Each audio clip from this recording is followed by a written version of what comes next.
Welcome everyone. Today we have our another new episode, and this episode is very very important because we will discuss on the future of entertainment and media industries.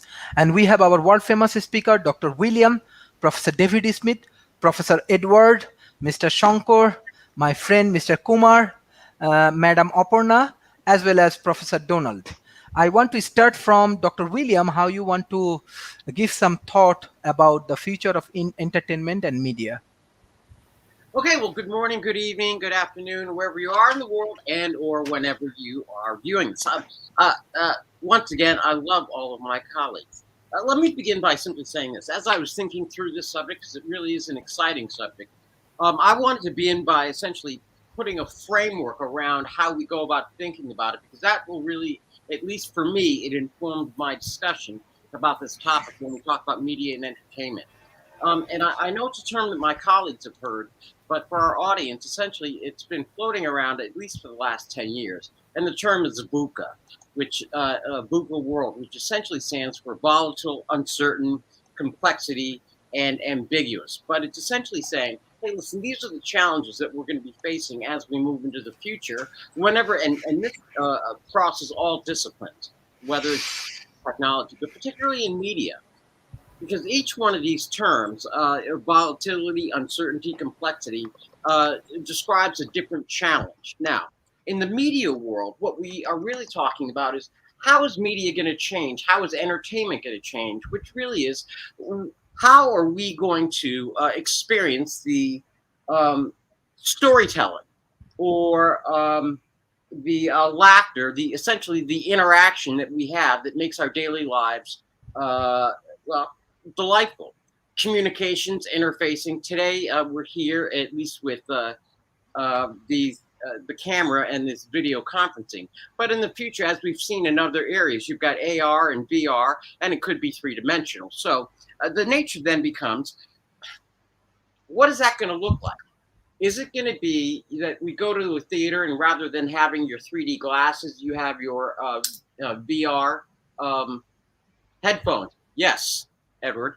Or is it going to be something else? And or more importantly, can we have that kind of experience as we're just walking down the street when we see the advent of these super smart glasses and we have the layering over of our digital twins onto reality? Because that opens up all kinds of possibilities. What about walking through and living in an actual movie?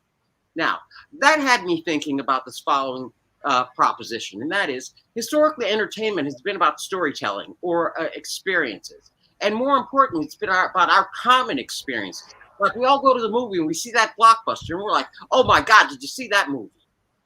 Now, what makes us different as we think forward? Well, one of the things that has been the byproduct of the advent of COVID has essentially been that we've all become essentially our own broadcasters. I can go and I can set up a YouTube channel.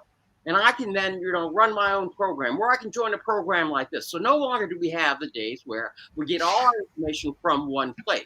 But our common experiences, for example, during a rocket launch, and I know there was one just the other day, we all have a common experience. But the question is, how do we have that common experience together?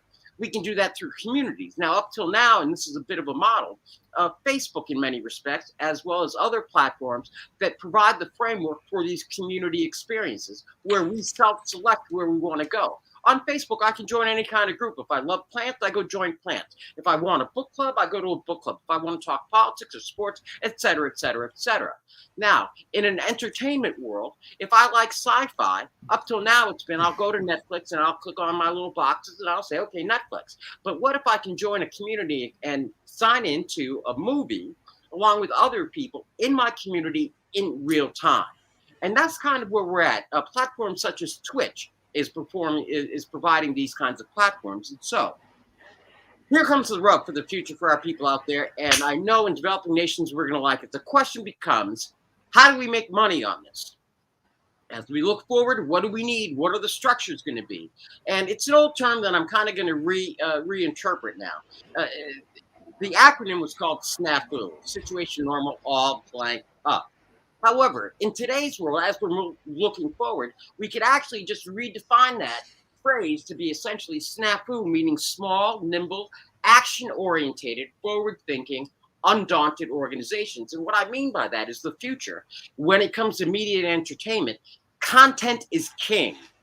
Up till now, what we've seen is because of the proliferation and the empowerment of individuals to essentially become their own broadcasters and brand themselves in any way, shape, or form, uh, they're creating their own individual content that will either attract people or not attract people. But that content is shelf limited.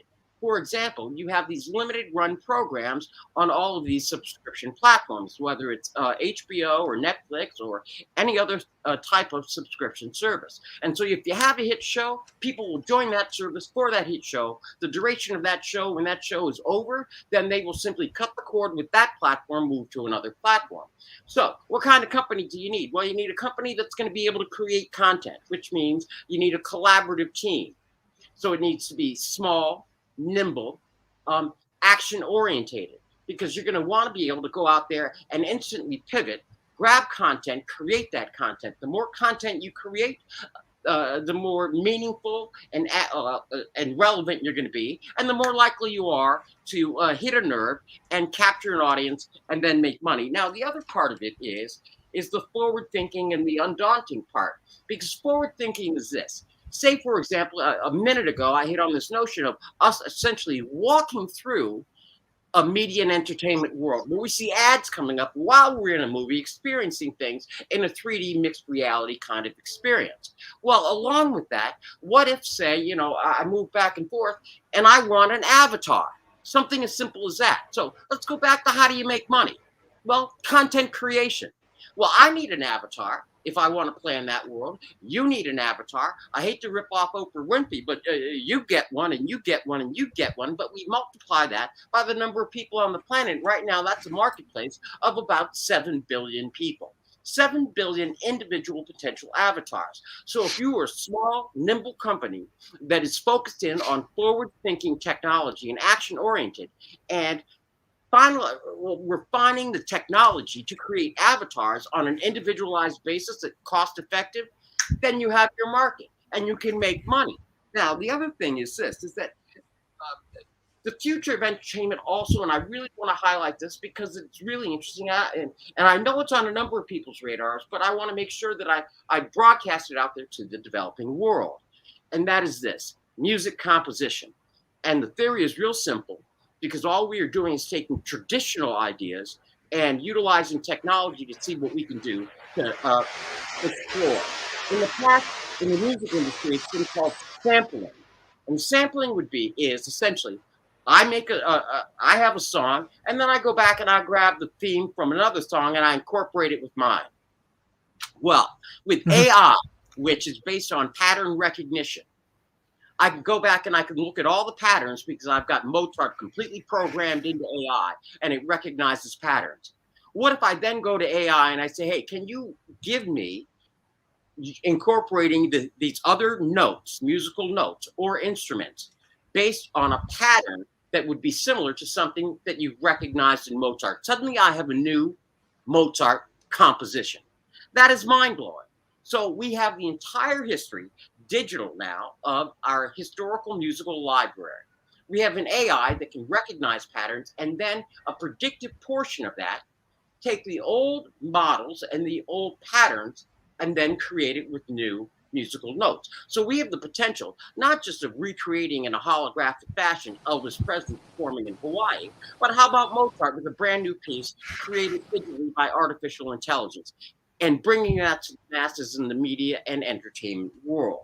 So I would say content creation, platforms for community experiences that are solely self-selected. And the beauty of this is the communities can be as varied and as are multiple and are as varied and plentiful as there are people with individual interests. Community experiences, avatars, and then musical compositions, whether it's creating brand new compositions based on old patterns or taking new music and melding it. We often talk about in the food industry, fusion, whether it's Asian fusion, American food, or whatever it is.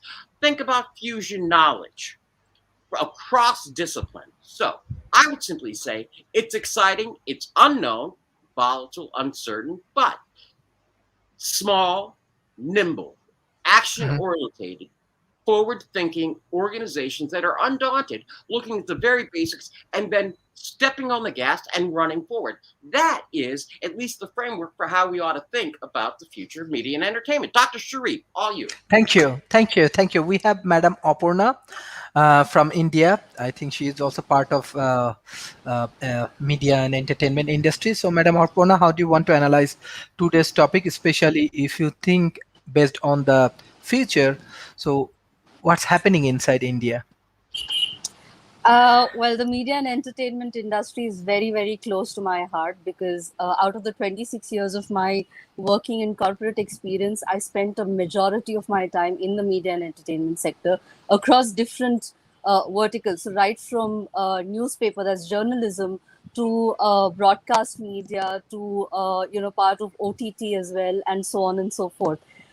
So I think the if I have to look at it from the Indian perspective, or rather even the global perspective, the media and entertainment industry is literally at the cusp. It's going through so much change, so much is happening so fast that I tend to agree with Dr.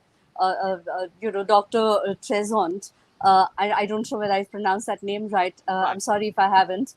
But there's so much of technology that is involved. Content definitely is the king, and especially so if you look at it, if I have to look at it from the Indian perspective as well, over the last couple of years, so considering COVID and the lockdown and the fact that people have been home, digitization has suddenly transformed the entire media and entertainment industry. So while I was leading HR for Sony Entertainment Network across Asia back in 2008 to 2011, we had just about started talking about high definition, and we were thinking about going into the online platform and so on and so forth.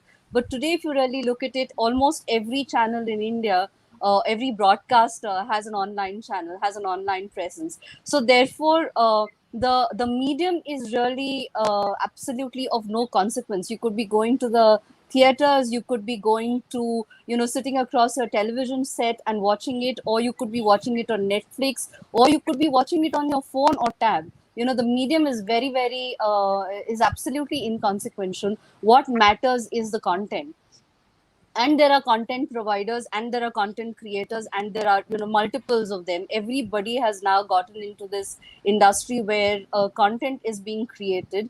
And like back in the day before before COVID could hit, and if you looked at the service industry, the service orientation, the difference in service was really what really would make that difference in the profitability of a company. So a Samsung offered the same kind of equipment as did an LG, as did a any other. The only difference was the serviceability or the service orientation of that company. Likewise, I think in today's world, if you look at the digitization aspect of it, the content digitization as a platform remains the same. It's ever evolving, it is ever developing. Today we're also talking, apart from OTT, we're also talking about shoppable video kind of content. So within, while your movies are playing and while your content is playing on whatever medium platform, you will be able to even indulge in social commerce. That's the level at which it has gone, and it is phenomenal the way the industry has really grown. The Indian industry itself, the Indian media and entertainment industry itself has grown to about $2.23 trillion over the last couple of years.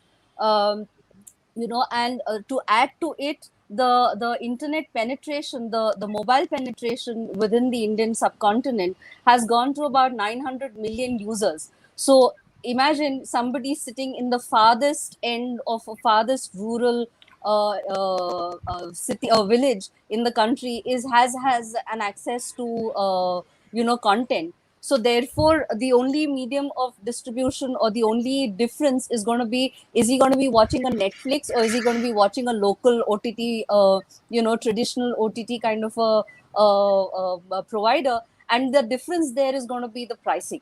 So a Netflix today may charge about 700 rupees on a monthly basis or an annual basis, as against somebody who charges about 10 rupees on a on a monthly basis, and that is something, that's a wave that everybody is now capitalizing on, and we have international players also coming into the country and who are going to be capitalizing on this. I was fortunate enough to also be a part of setting up a visual effects studio along with these four gentlemen from Hollywood who wanted to set it up in India. They were, the likes of a Michael Pacer who had done Speed. There was Barry Osborne who had done, Lord of the Rings, and a couple of others as well. Somebody who was involved in making Spider-Man and the likes. And I saw how the entire usage of technology has kind of transformed that, with the usage of CG, with the usage of animation. The animation industry is developing very fast in India. If you look at it, sports is also another form of entertainment. Now, global sports, whether it is NBA, whether it is some of the international sports have also started making their presence felt in India as well. And thanks to the OTT medium, it really doesn't matter whether we're sitting in the US or we're sitting in India and watching an NBA or a football kind of a tournament. Back in the day, when I was still a part of the entertainment industry, we were talking about the live broadcast of the IPL matches, and IPL was a different concept completely in the entertainment. So everybody, the industry really moved from a sporting industry or a broadcast industry to typically the entertainment industry, even as far as sports was concerned. Who had ever thought about leagues being created like that, and being cricket being broadcast across the world, and we were actually monitoring ball by ball. That was a different technology completely. So I think we're set for some more, and or rather a lot more action in the coming few years, and it's only going to be, it's going to be, the ones who ride this wave will be there. Otherwise, the ones who are still stuck to traditional mediums will really lose out in the bargain. So unfortunately for India, the theater industry sort of suffered because of COVID, because we had to shut down for the last 2 years. But it will definitely pick up in the coming days. So I'm not going to take too much time, but I'm very, very passionate about this subject, and Excellent. yeah. So that's how. Yeah, Thank you so excellent. No, much. no, no. This is very, very good analysis, because you are from the industry, and World Talent Economy Forum, we want to develop uh, academic media, 100% educational content and 100% education, because too much of people in South Asia, they are big fan of crickets and Bollywood, but now we have to look like careful about our education and research. So World Talent Economy Forum want to develop these things, and I want to welcome you in the board, how you can support World Talent Economy Forums, and how we can be more efficient and effective academic media. Like, we want to focus on knowledge and everything, because yes, we have like big fan, I'm also big fan of Bollywood and cricket of India and everything, but we want to produce some philosopher, we want to produce some professors, we want to produce more intellectual communities. That is our vision. Maybe your contribution will give South Asia a new outcome for them, and it will be very efficient, I'm sure, for the youth community, for the global communities as well. Thank I'll you, Madam I'll be Apoorna. happy. I'll be happy. Thank you. Excellent. Yes, that is our concept. Our concept, we will be 100% focused on academy and knowledge-based platform. And I'm sure you will be happy. All of the famous scholars, even today's discussion, they joins. They are very passionate. They want to contribute for millions of people, and they need a strong platform. So World Talent Economy Forum is something like that. We invest too much of money for entertainments. Now we want some investment in education-based platform. Hopefully it will be very helpful for our youth communities. Professor David Smith, you are from corporations, you have a strong engagement in academia, and I'm also big fan of your activities and your analysis. So what will be the future, even if you guide World Talent Economy Forum, how we can grow for futures, as a futures media, especially if we want to grow in academic industry?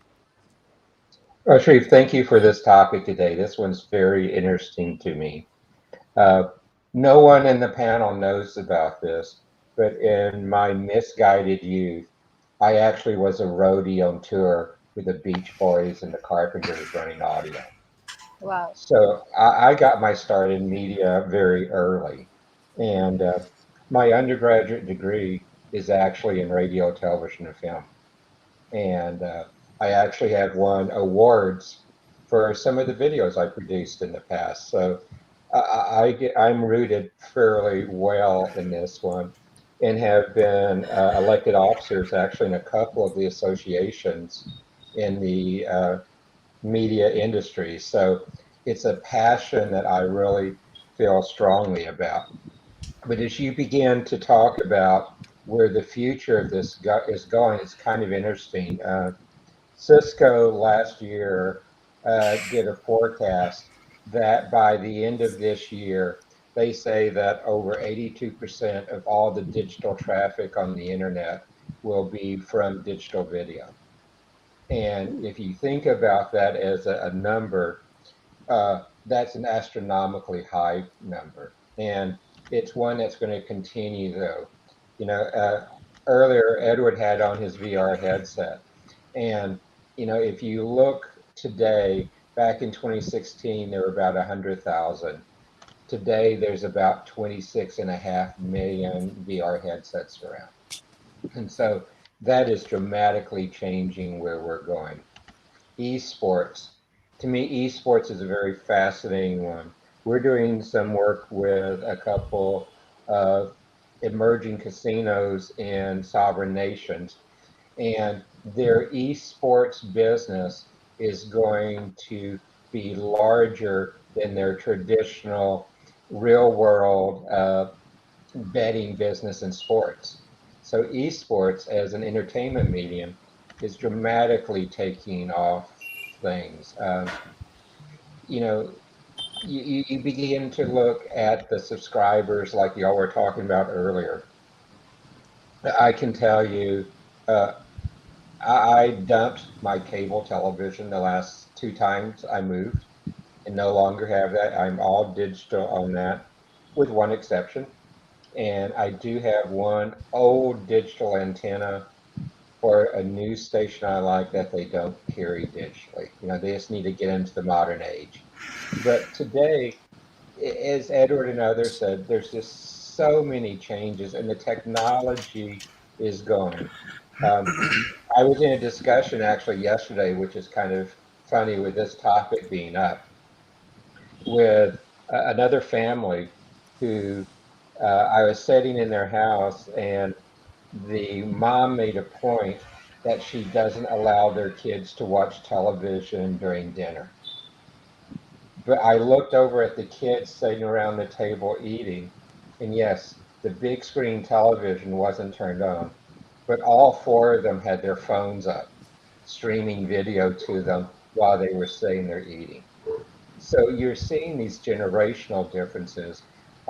The illusion of the stage, the illusion of the big screen television versus our up and close personal screen. When my son started watching videos on his phone, I'm going, "Oh, come on, why are you doing this? We have this 70-inch screen over there." And he says, "I like this better." So you see those generational changes that are just really going out and are going to be very strategic changes as you look at the future. But you asked me to put on part of my futurist hat. And the futurist hat has some huge transitions going on. You know, when I was young, we had three broadcast networks and an independent network, and that was it. Where today, I have hundreds and hundreds of choices. I have choices from content that is professionally produced to content that is individually produced. My son produces his own channels on one of the games he plays, and he has thousands and thousands of subscribers to something that he's doing. And the same thing with music. He's a drummer.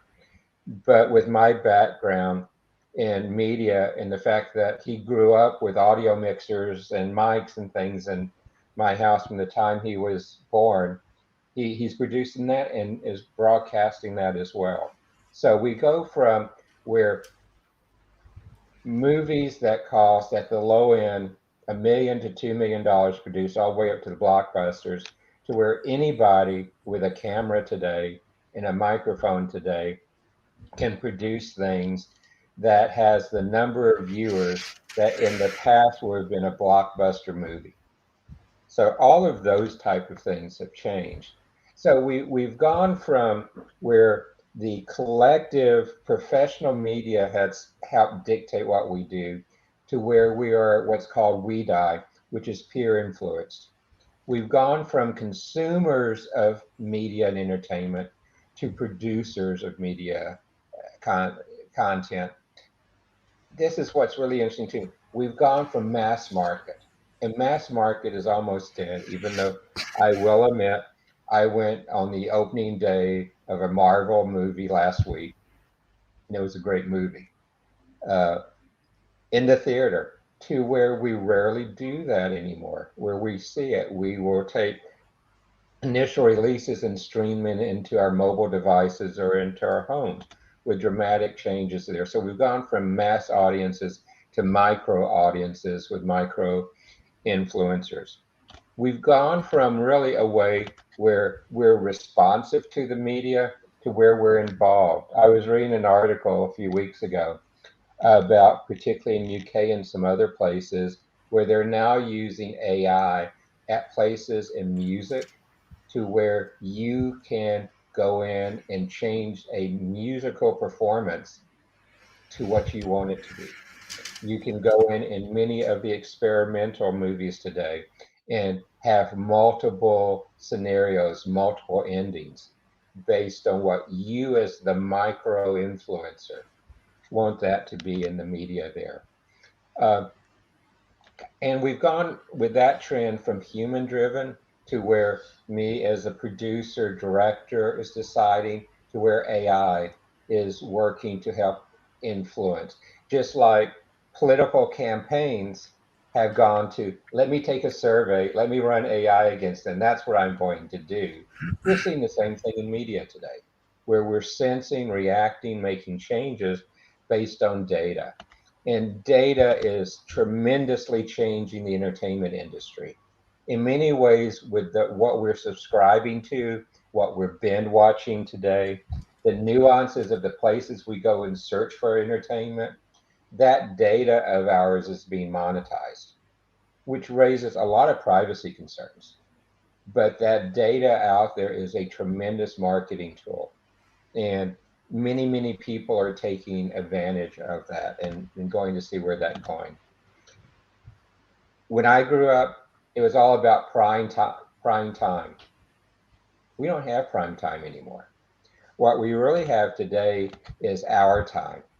I can watch a movie, I can watch a show almost any time I want to. The rocket launch yesterday uh, of the civilians into space.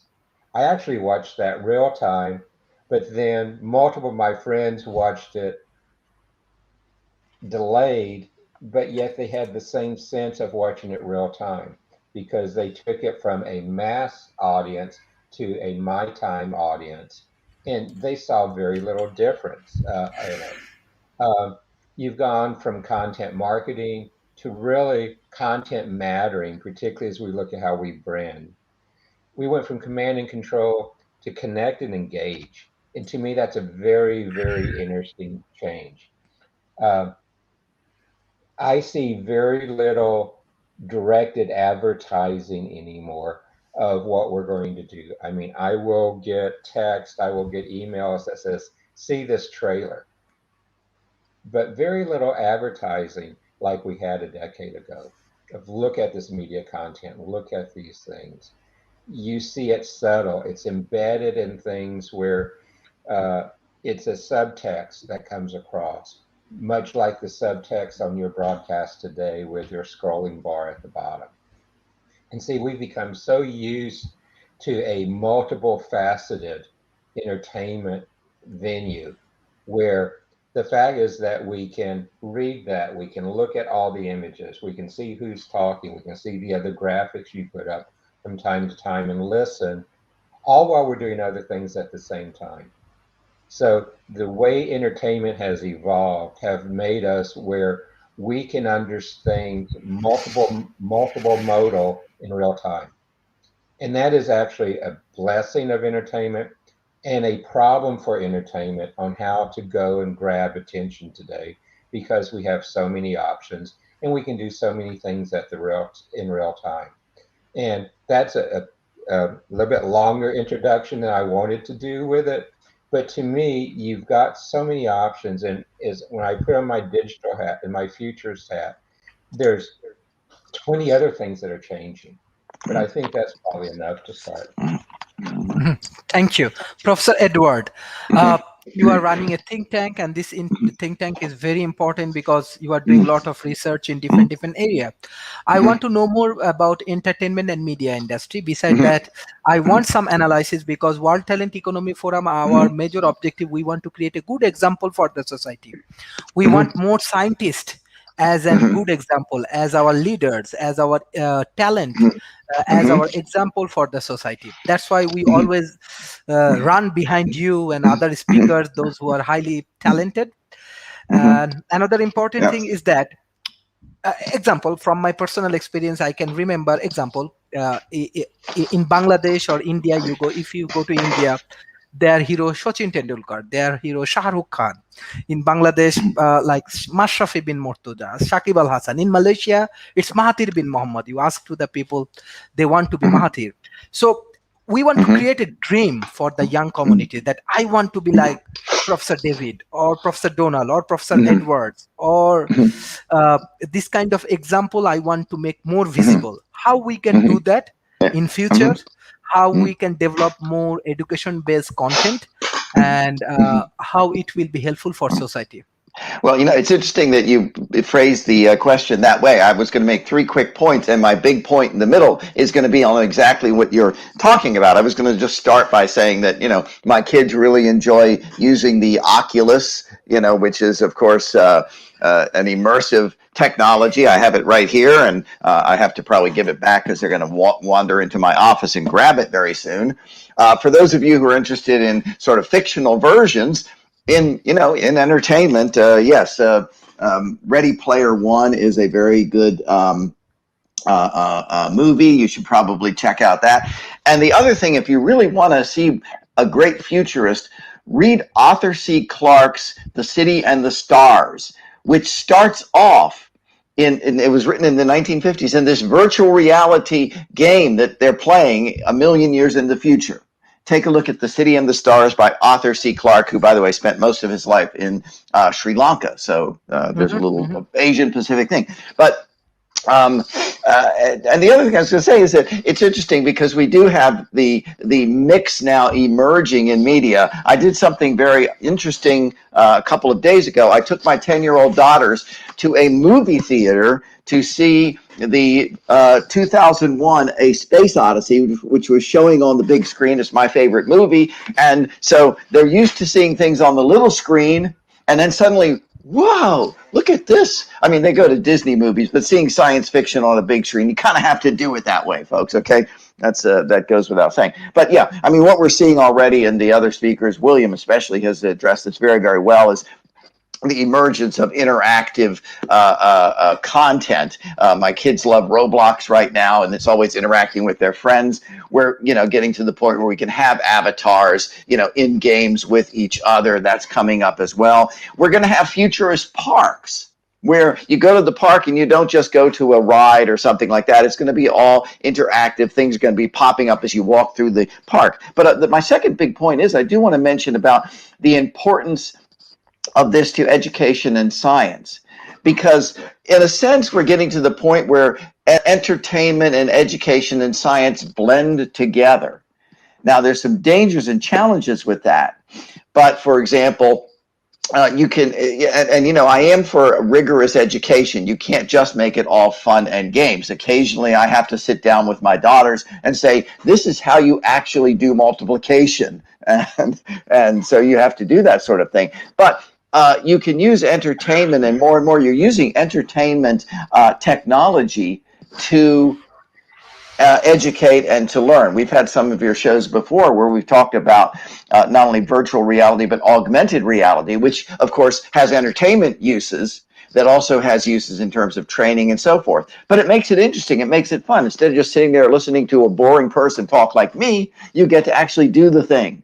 So I think that's absolutely important. So entrepreneurs in the Asian Pacific area shouldn't think of these technologies and their uses as in little silos. Here's entertainment and it's over there, and then there's education over here, and then there's jobs over here, and there's this other thing over there. This is all integrated.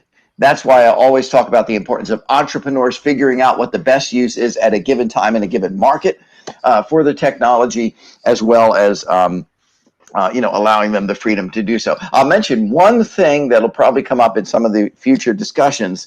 And I'm a big futurist. I love this sort of thing. And there's a danger of becoming wireheads. And what that means is you simply spend all your time staring at this thing and the like. We there's a thing called haptic sensors, where basically you wear the sensors and you not only see the stuff and hear the stuff, you feel it. And in the novel Brave New World, you had feelies where people would go to the movies and they wouldn't just see the thing on the screen; they would feel what was happening. If it got cold, they'd feel cold. If someone were suddenly chilly, and so forth. You have sensors now that can sense your emotions, and therefore know that if I just feed you this, you're going to get the adrenaline rush and so forth. So this kind of interaction, you see, can sometimes be problematic, where your emotions are being manipulated by the very technology that's trying to entertain you. So there are challenges there. I don't want to, downplay them, but it's still very, very exciting. And this is a very exciting discussion. I'll probably have to pop off in a few minutes, but it is a very exciting area. Thank you. Mr. Shankar. Mr. Shankar, can you hear me? Can you unmute, please? Yeah. So yes. I've been hearing so much about the possibilities of what technology can do and where the broadcast is going, where the media is going. I'm just a consumer of entertainment, but I have my views on what entertainment is. You see, entertainment is basically a message. Ever since the storytellers were there and they wanted to give a message across, they used a media called cinematography, and we are sitting in theaters and watching it. It did something to us. We had heroes, and they told a story, and then we got influenced by that, and the whole nation would think about wanting to be like that so and so person, right? Which is very good. This is the same thing that what the lullabies were when we were kids. We would listen to the nursery stories and stuff, and we would have such fantastic feelings because of fairy tales. And we believed all of these, and it probably sculpted our lives somewhere. So what Professor Sharif is saying is very interesting, to take a different look at what is possible with today's technology. Today's technology is such that you can be the storyteller. You don't have to be so big that you need to invest so much money to create a magnum opus, which is very good from an ROI point of view. But today, technology is in your hands, and you can create and tell the story that you want to tell and influence a large number of people, which is really the challenge that is coming into Hollywood. There are the big guys who are making movies, and there is this new wave thing that is coming, half-an-hour movies, 1 hour stuff, and many of the new generation won't be going to theaters. They're happy with the stories told by small studios, and they're looking at it. And with AI, it's going to be very challenging. So the Hollywood are kind of considering what they should be doing. When will they be out of business? In the next decade, or maybe another 2 decades, I don't know. But this is taking over. This is number one.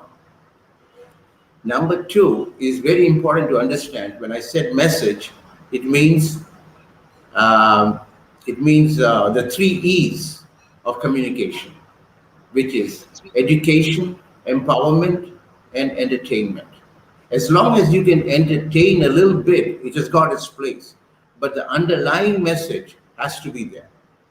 And which is why all of us are trying to look at what all can be put together in a manner that it can be entertained. Today we have all these AR, VRs. But if the message is great, we can actually educate. We can take the messages from the board, the teachers explaining algebra and geometry can be very exciting. We can actually experience it. It's much easier. I got bored sitting in the classes. I didn't find a teacher who could entertain me. But today, it can be quite interesting when you manage all of these things. Look at what broadcasted media can do to turn companies around by educating their customers, educating their workers, and how beautifully it can all seamlessly go together. Third, right now in India, we got something called the Media City, right, Aparna? The Media City that is coming up in a big way.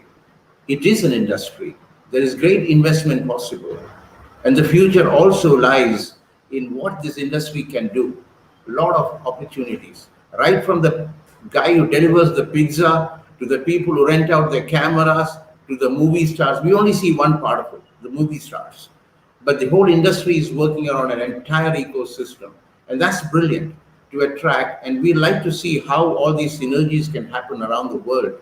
Because today, actors can be sitting somewhere and movies can be made elsewhere, and a lot of special effects happen at the back office. The entire story gets created.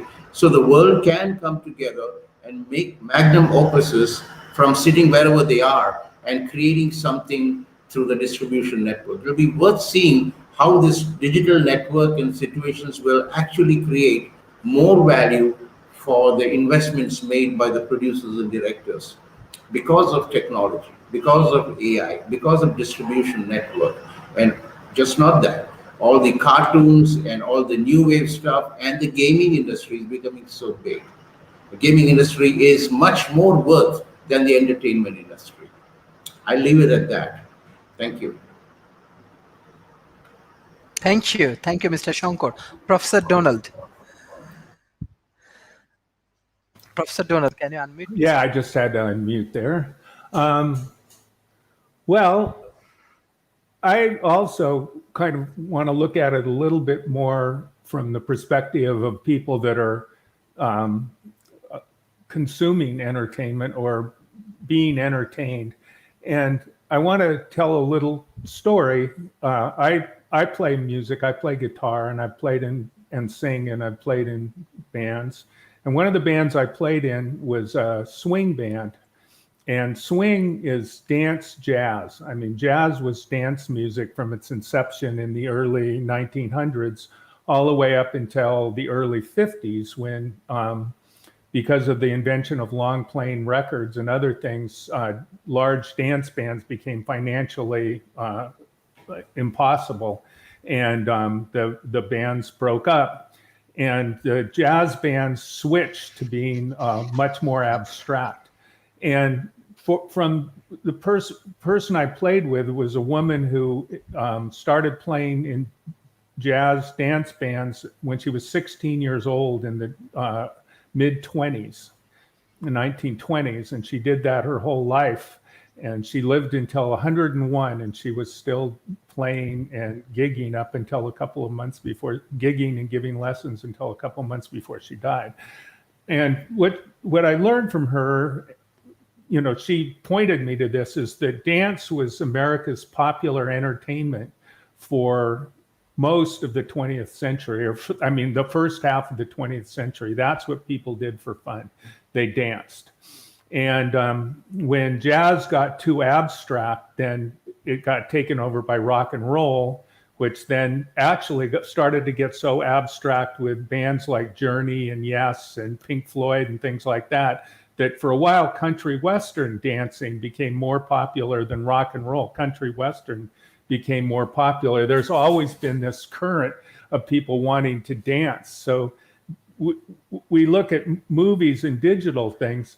Now, dancing can be, dancers really don't care that much about the music.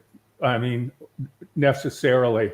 As long as there's a good solid beat, they can dance to it. And it's more fun if the music is good. But there's techno and things like that are just purely electronic dance music. But as a musician, I've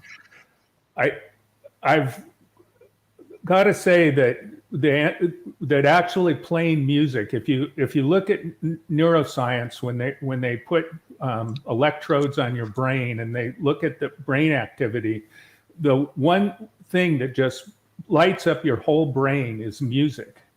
But the only thing that actually lights up your brain even more is playing music. So listening to music just lights up your brain more than almost anything except for playing music. So just for what it does for your brain, playing music is an incredibly important thing. And what winds up happening is if you learn to play music, then what happens is the part of your brain that are called mirror neurons start activating when you hear somebody playing music. So in other words, since I'm a guitar player, when I sit down and listen, when I'm watching a really good guitar player play, it's activating it. So it's almost as if I'm doing it, though obviously I couldn't do it because they're far better than me. But I get that visceral, just like for people who've played sports, when they're watching sporting events, they get the feeling like it's them actually doing it. Our bodies actually, our neurons and even our muscles start responding to other people. So we're totally connected to other people. And I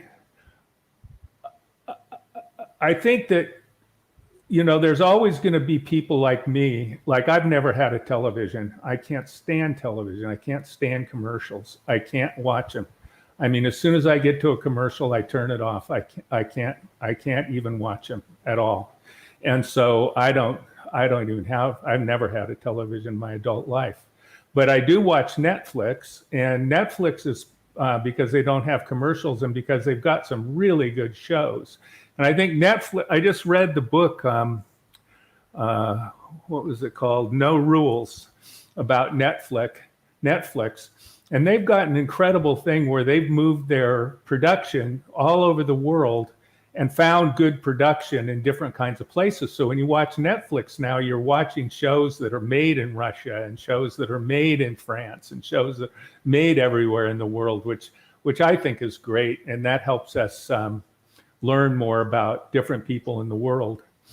But I want to say that, kind of echo what other people are saying about user-generated content, and say my absolute favorite thing a form of entertainment is TikTok. And I just can't even believe how brilliant these TikTok creators are. I mean, they have 1 to 3 minutes to come up with something that just has punch. And they do it. I've heard it takes as much as 9 hours to make a 1 minute TikTok video. And I believe it because they are really, really good. And you can just watch one after another and learn so much about things. So whenever there's something going on in like elections or catastrophes or, a lot about COVID, you just go to TikTok and you can get some incredibly brilliant person showing you exactly what it is in a matter of minutes. I want to say that one of the forms of entertainment that's gotten very, very popular, I use it, is social media. And that's absolutely a form of entertainment. And as we've been learning more and more, Facebook, for an instance, we know we've been learning a lot about Facebook lately because they've been in the news and they've been being investigated, has no soul.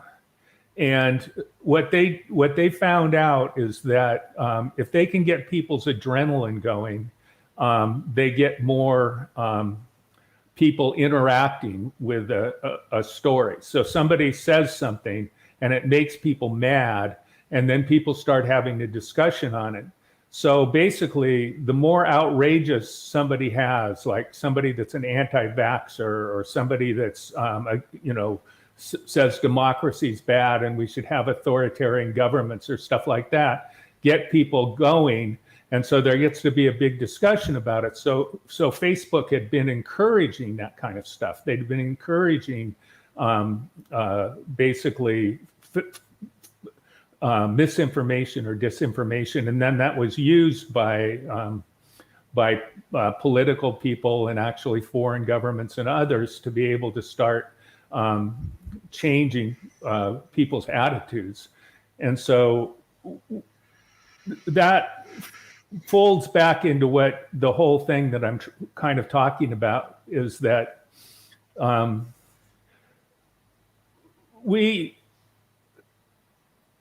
don't know how it can be, but we really need to think about how the media is affecting us as people, because we create ourselves out of the information that's available to us. We become what the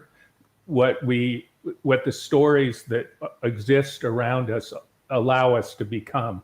We don't just magically get born the way we're going to be. We live our lives in a social world and adopt the narratives that we have around us. So if the narratives around us are, as someone said, they're messages. So part of what entertainment is messages, but then another part of entertainment is human connection. And I don't know quite how technology is going to be necessarily able to help the human connection, but I do have one example, and then I'll close off. There's this wonderful website called Playing for Change, and I don't know if anybody knows the band. The Band. They're one of the absolute best rock bands that ever existed, and you've definitely heard their songs. And it's the son of Robbie Robertson, the guy that writes all the songs. And if you've probably seen one of the videos, because it'll start out with some old guy sitting there playing a guitar or a banjo or beating on drums.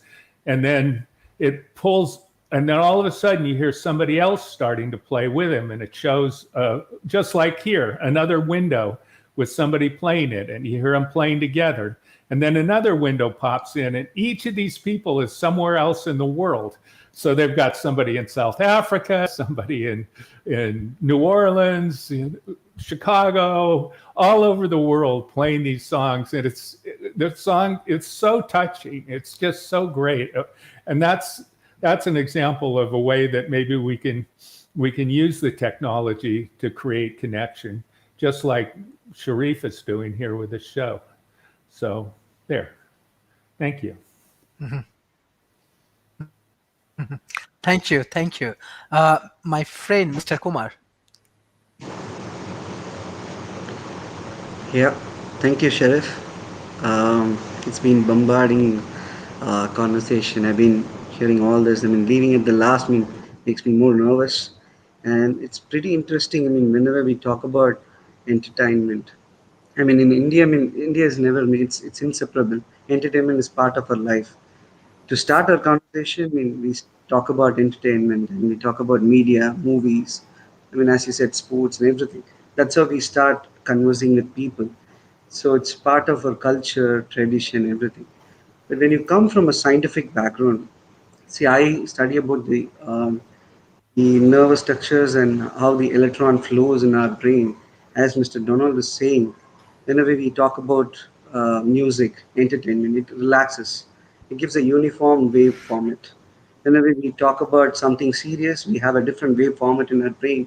So that's how we compare, which is good for our health, which is soothing us, which gives more attention and relaxing to our mind. So when we study about all this aspect, especially during the COVID time, what happens to our students is like they're constantly in front of computers, mobile phone, listening to all the lectures and everything. That's when we started seeing they have a monotonous pattern in their brain format. So if you change the avatar, as Mr. Dr. William was saying, when you create an avatar, you create a interactive session, something like what happens in Xbox or a PlayStation. Kids go and interact with an system and then communicate with the game. and try to understand the science behind or logic behind the whole subject, it gets excited and the brain format totally gets distracted and forms a different pattern. So this constantly when we study and we able to understand that why not we can give a best a professor, because everybody is in front of a computer now, everybody is listening to the lectures from the school. Is there any way we can give the best physics teacher to the entire nation, especially, I mean, I'm talking about India, I mean, everybody sitting and listening to all the lectures. Is there anywhere possible where the best teacher can teach to everybody? Is it available? So I started doing research on these stuff, and that's when, I mean, for us, people like who are pursuing PhD or masters, they have a platform, beautiful platforms like MIT has, Harvard has an open source, even our IITs has an open source where we can interact all this technologies, ideas, and everything. So that's when I realized, I mean, this entertainment and this media plays a vital role in everybody's life. I mean, see, whenever I get stressed out, I go to media, get relaxed by watching, as Donald was saying, TikTok or all the social medias. Try to relax myself and then come back and then study again and then do something. But nowadays, what happens is even science become more entertaining when somebody speaks. Like a lot of YouTube channels, for that matter. I mean, I've seen Veritasium, Vsauce. They've become more entertaining in teaching science. They talk about the real stuff. They interact. I mean, they give entertainment through science. So, as you rightly asked, I mean, how the scientific community can blend with entertainment, I would say like it's happening in right front of us, because the professor was talking about the ocular rift. I use HTC Vive for studying all this extra stimulus, because I'm a person who's fear of height. So in order to overcome that, I used to have a HTC Vive to overcome the fear of height by virtually seeing those high-rise buildings or the roller coaster ride to stimulate my mind, what happens inside my mind, and then understand, is that a real thing or it's just imagination or something in my mind, the fragmentation. So we try to overcome all this problem through our media centers, the technologies which has been evolved over the period of time. So that helps us in a tremendous way. And also we also work in an health segment where we try to bring the virtual reality, the hologram. When we do a project in our universities like 3D into 2, the two 3D images have been blended together. We put it in a pixel format and we used to rotate it and highlight the hologram effect. So in that way, I mean, like now the healthcare, the infrastructure industry, many industries has been benefited through all these technologies, and this can be clearly studied by understanding the human mind, whether we need to add entertainment at this point or we need to educate the science or we need to leave it at a certain period of time. So you need to understand the pattern and we have to mix the right ingredients to it and give the package. So now it's happening across the globe. And one more thing, the piracy part, which I wanted to tell you, because of the entertainment industry and media industry, I've seen many piracies has been happened, I mean, in my generation. So this has been overcome through technology, through OTTs and many platforms, even in YouTube channels. If you put a same content or a download somebody's video and upload it, you will have three strikes. If you have a three strikes, your YouTube channel will be closed. So in that way, the technology helps us to prevent the privacy part. And so it's become exciting. You cannot just simply come and just say something and take other content and post it. It's not going to happen in the future. So that was a brilliant thing which I've seen in the recent time. So yeah, I've been excited to listen to all you guys. Thank you, Sharad. Thank you, Mr. Kumar. Thank you, Mr. Kumar. Thank you, everyone, for joining today's sessions. And I request all of our ad share our content and as much as possible. I directly want to go for concluding remarks because of time issues. Dr. William, what's your concluding remarks today?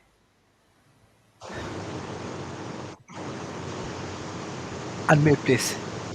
I just did. See, that was the example that I was talking about. Snafu. Normally it meant situation normal, all bleeped up. But in today's world, small, nimble, action oriented, forward thinking organizations dedicated to content creation, original content creation, that's driven to the following. And as I was listening to my colleague Kumar, because he raised an excellent point that I'd forgotten, and that is when he talked about the specialization, I would just, if I might, augment Professor Kumar, if you don't mind, but you can give me a nod. But there you go. And that is, what if we had artificial AI-driven storytelling? Because one of our colleagues said that I think it was Shankir that talked about fundamentally it's storytelling through a different technology.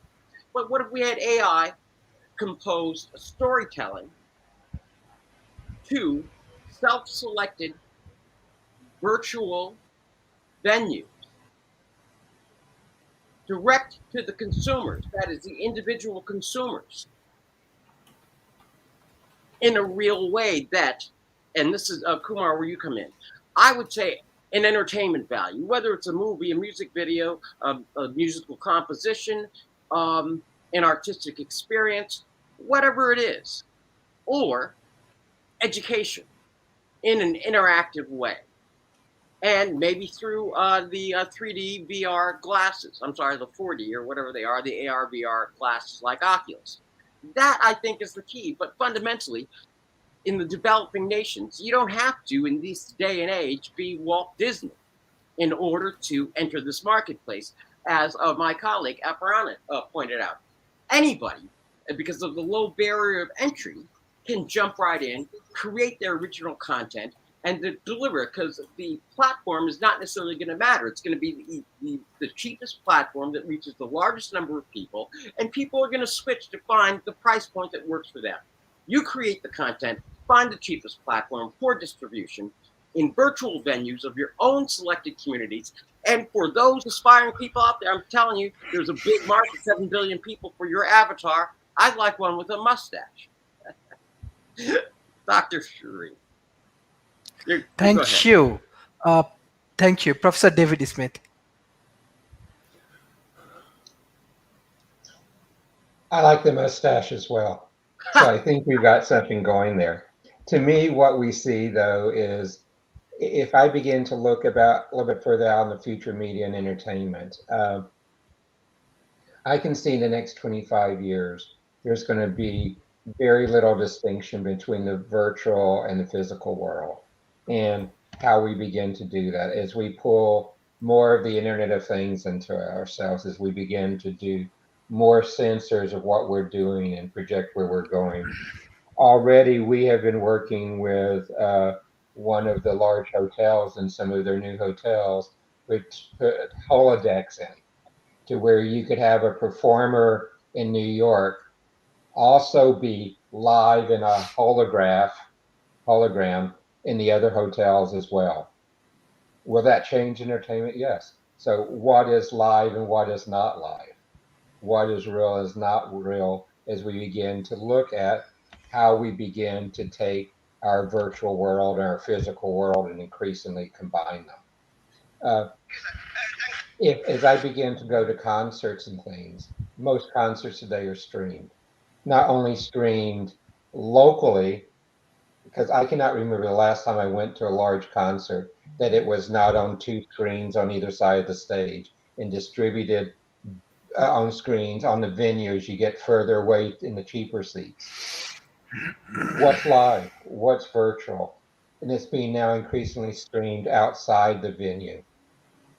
Let me now add enhanced 3D. Let me add holograms to that outside the venue.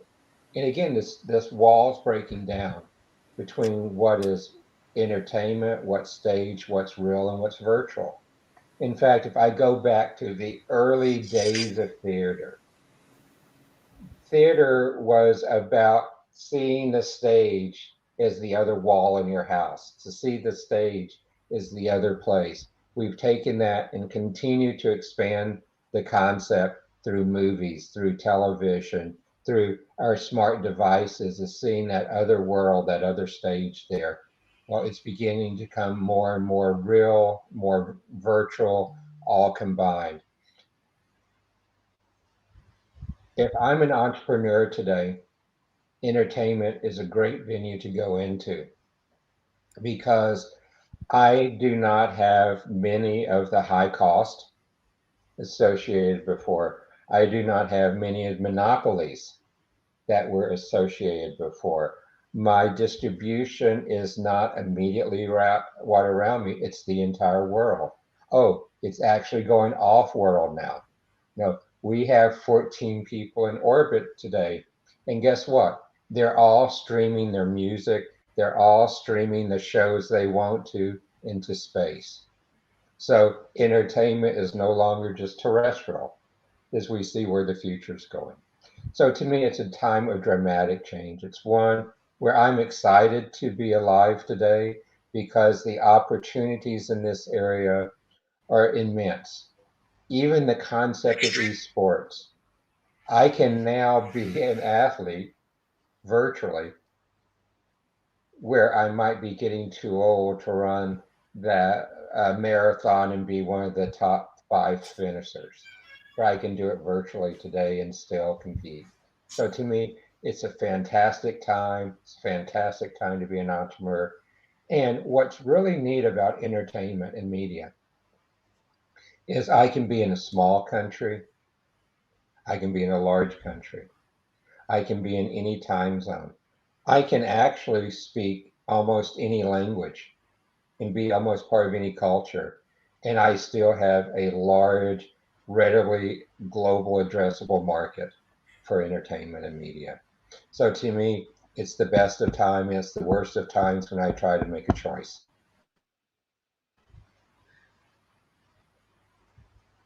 So Thank you. Thank you, Professor David Smith. Mr. Shankar, thank you. Thank you. Mr. Shankar, what's your concluding remarks? My concluding remarks is the same as everybody's, but I recently came across something like music for 17 SDGs. You know, and what we realized is the past 2 years we've been at home and we were just listening to music or entertaining ourselves. And there is a way to bring the knowledge. The whole world is trying to do this. And if we can marry different technologies, different ideologies, here is the place for us to merge anything. That is one, where we can get all of these through music, the components, the women empowerment, the child bit, the thing about water. You can make movies, you can do what you want and transform the SMEs to understand and inculcate when they're doing a work, a business, a factory, they're actually saving the planet. And how do you put that message across in an entertaining way? I have seen this American motivational speaker, Tony Robbins, and he uses high-end lighting systems the way Michael Jackson uses. He explains finance, complex theories in a very entertaining factor, which is what has brought about the terminology called the E factor. The E factor can be introduced anywhere. There is an E factor in a store, which is different from a dull store. And the E factor can definitely increase the turnover, the people's responses, productivity, and all of that. There is a certain energy that gets through to you when there is music and lighting and all of that. Actually, we are beings who eat light.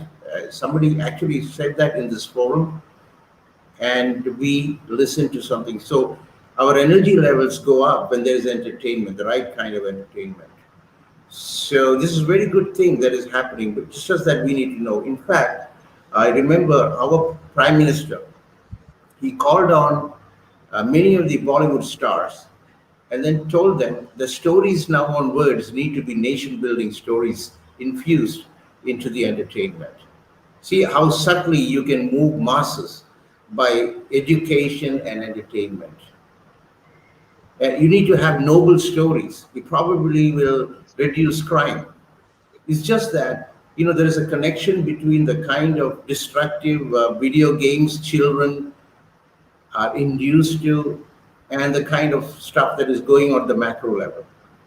So we have to get some control on this entertainment, knowing very well we can actually program the future generation with the right message, good entertainment, empowerment. So that's my closing remarks. Thank you. Thank you, Madam Aparna. Yeah, it was a very interesting discussion, and there's so much to learn from everyone.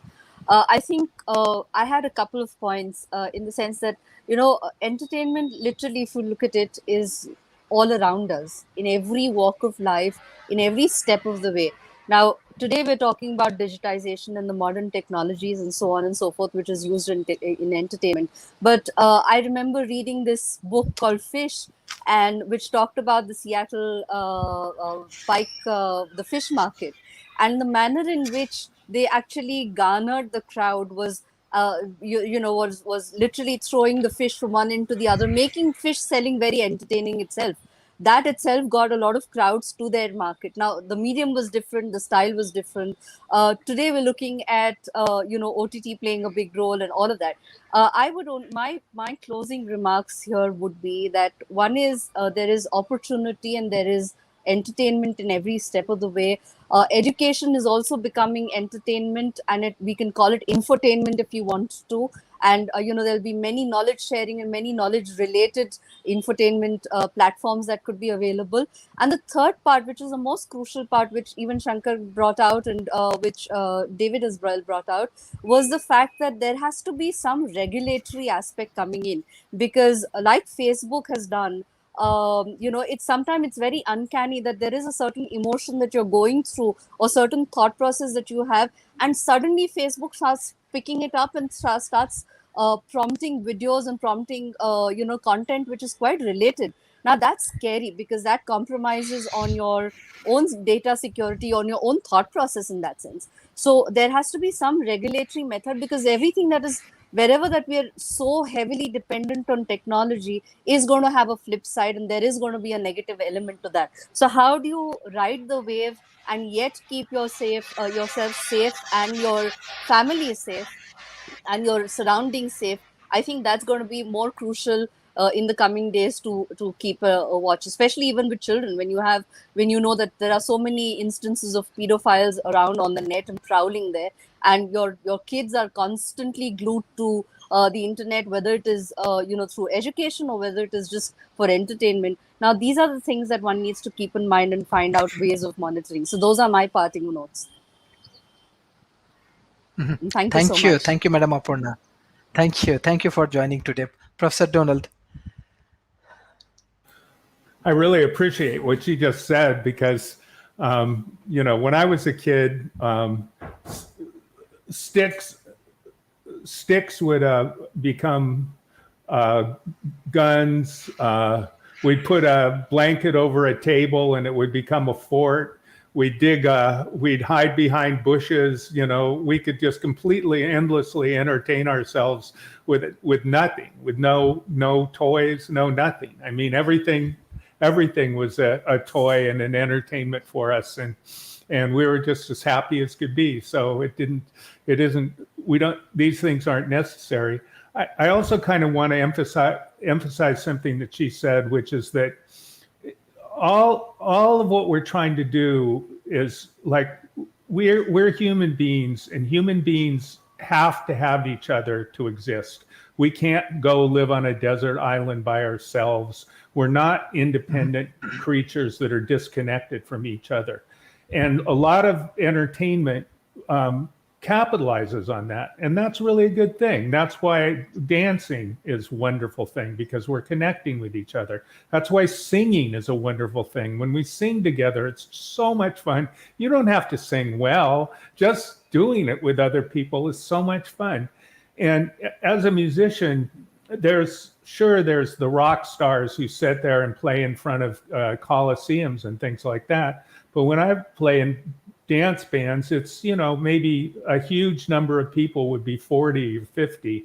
And what winds up happening is that you almost get a psychic connection with the other people in the band where you just know what they're about to play. You just know what they're going to do, and they know what you're going to do, and the dancers all start knowing what you're going to do, and the rhythm of the dancers becomes the drum beat for the band, and you become one.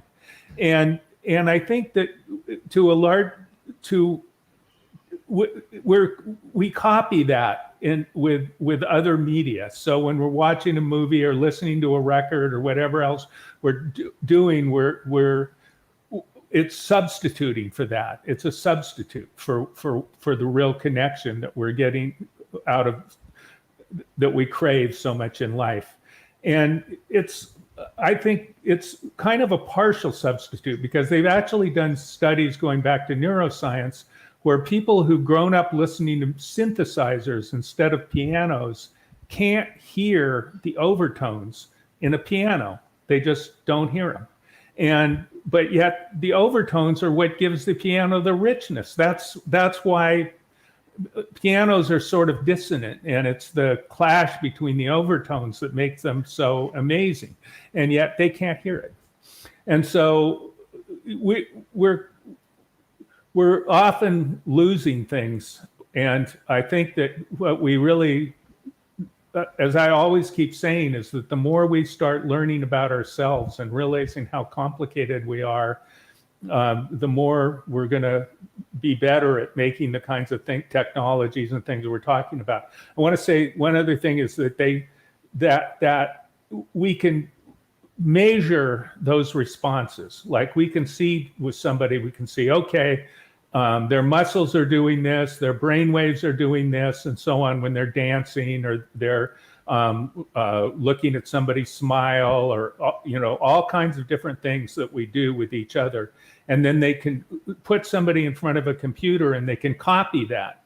So what they can do is, just like she was saying with Facebook and things, they start to be able to just capitalize on these responses that are unconscious, just automatic responses that are built into your brain, and capitalize on them and kind of trick you into and elicit feelings and motivate you to do things just simply by capitalizing on the fact that you are an animal with certain patterns that are kind of wired into you for survival. And there's a danger in that. I mean, it can make things more entertaining, but it also allows you to be incredibly manipulated. And so I feel that the sad part of it is everybody becomes more and more the same. And I think that's kind of a very desirable goal for corporations and things like that, because, like when we look at education, when I'm teaching, every single solitary student in that class is different. And I have to be able to know what I say. If what I say, I'm very entertaining when I teach. I mean, people laughing all the time, but at the same time, I'm looking at those students and I'm listening to the questions they ask, and I'm looking at their facial expressions, and I'm knowing whether that particular thing I said got to that particular student. So there's no one size fits all to teach. And so no matter how entertaining it gets, we still have a long way to go before we start making the kind of connections that we need to really use this, for mass education and other kinds of things. So there. Thank you. Mr. Kumar, what's your concluding remarks? Yeah, thank you. I mean, before Aparna was leaving, I wanted to say something to her in order to prevent the data stealing she was talking about. Even I felt creepy about it. I mean, anyway, if Aparna, if you are watching, you can use the burger logo in that. You can turn it off so that you can stop that data collection from you. Anyway, jokes apart, I really enjoyed this session. Thank you so much, Sharif. All I would say is, like, now media is teaching us the basic, the attributes of human being, like honesty or being good to others. So those stuff have become more essential for kids now. all this media which is available, all these videos in YouTube that really gives a clear understanding of state of being. I mean, that was really, really wonderful to know. And of course, I mean, um, Google has given a great platform. Google Map, I would say, in terms of media. I mean, if I want to see a Lord's Cricket Stadium, all I have to just click and then watch. I can go there. I mean, literally, I mean, I can walk on the road. I mean, virtually, I would say. So that kind of technology has been developed. So thanks to all the scientists and all the research work have been put forth, and that's amazing. Yeah, lovely, gentlemen. Thank you, Sheriff. Stay in Thank touch. you. Thank you, everyone. Thank you, everyone for joining today's session. This is really great discussions, and especially how we can improve the entertainment and media. Yes, World Talent Economy Forum as a develop as a think tank, and yes, we are thinking that how we can produce more knowledgeable platform, and we want to distribute it. Already, different governments and the different corporations and academia, they take World Talent Economy Forum seriously, and they believe that our open dialogues and our consulting and research is very valuable for their ecosystem development. So I request all of our speakers, I need all of your support, and by this way we can develop a better future.